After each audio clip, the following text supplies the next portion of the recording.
It's just insane. It is madness from every single way you look at it. And, you know, you mentioned the women of the Secret Service and the diversity pics clearly on full display over the weekend.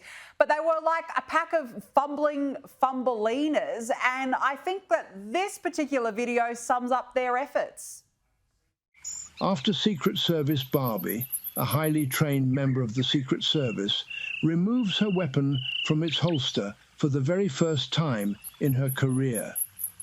She struggles to return her pea shooter as though it's her first day on the job. Fortuitously, her skills from a previous life as an amateur actress come into play, allowing her to convincingly mimic the swift draw of the weapon and scan the horizon for threats. Chewing her gum nonchalantly, she attempts to exude a tactical demeanor, reminiscent of a fusion between the Blues Brothers and Rosie O'Donnell. Look, she couldn't find her holster. Another agent was preoccupied with her sunglasses. They were running around like headless chooks. Meanwhile, the former president had been shot. And what I noticed was on the first day of the Republican convention when Donald Trump walked in, there were no female security in sight. It was all men. So what does that tell you? Yeah, look, it goes back to this idea of they have to have some kind of, weird random number on how many women they want to have there. Again, I want to make this clear. I'm not saying women can't do the job. I mean, I've seen some pretty badass women out there, and those are the kind of people they should be hiring. But I think Secret Service 101 is learn how to take out your weapon and then reholster it. I think that's kind of like the first thing you're supposed to learn on the job.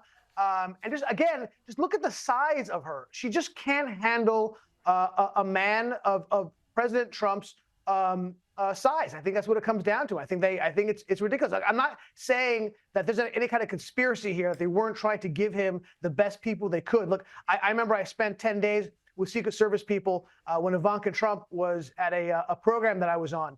And I got to know these guys really well, and they're phenomenal. They're absolutely great, totally competent. But I'm saying that the people we saw there did not seem to be at the top of their game. No, I completely agree with you. There are some incredible women out there working in law enforcement security who do a great job, but something happened very clearly on the weekend. There was a breakdown there, and it's been on full display ever since.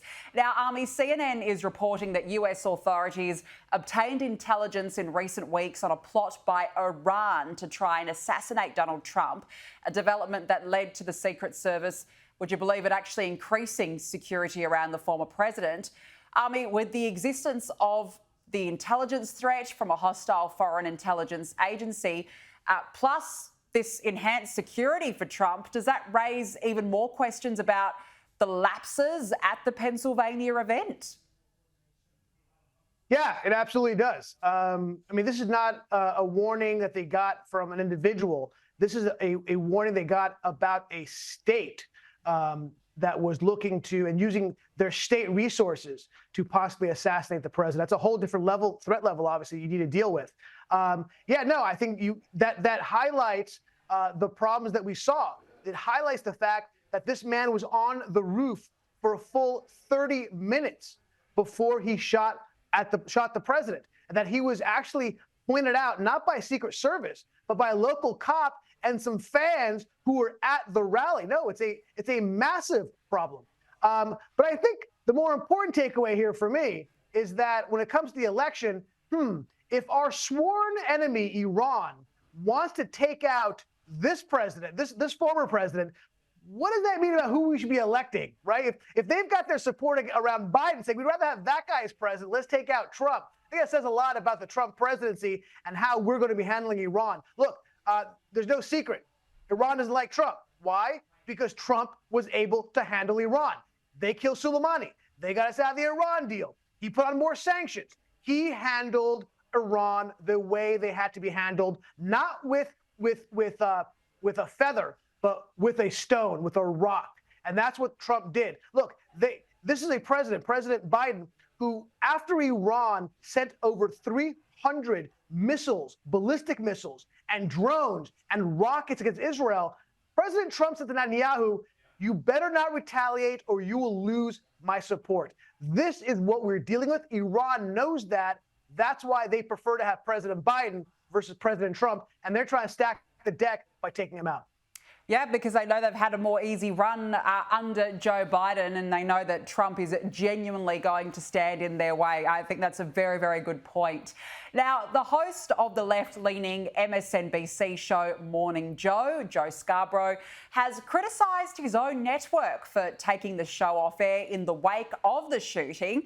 The talk show was reportedly pulled because NBC bosses feared an anti-Trump guest might make an inappropriate comment, exposing the program as if it already hasn't been exposed, and the entire network to a political backlash. But here's what the host had to say on air.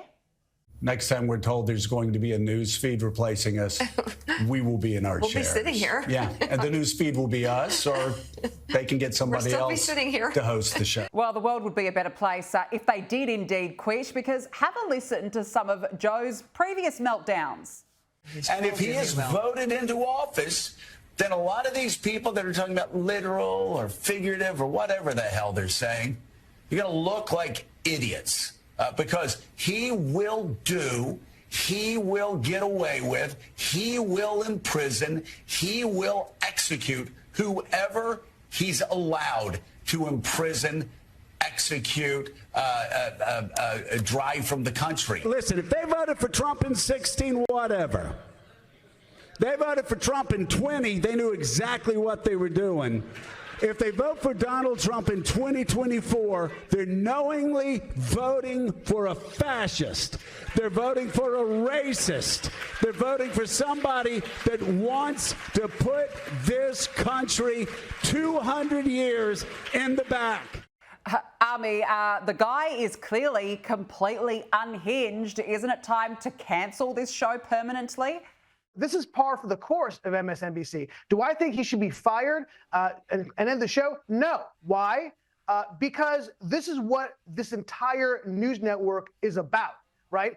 The fact, look, it's not just about him being unhinged about Trump.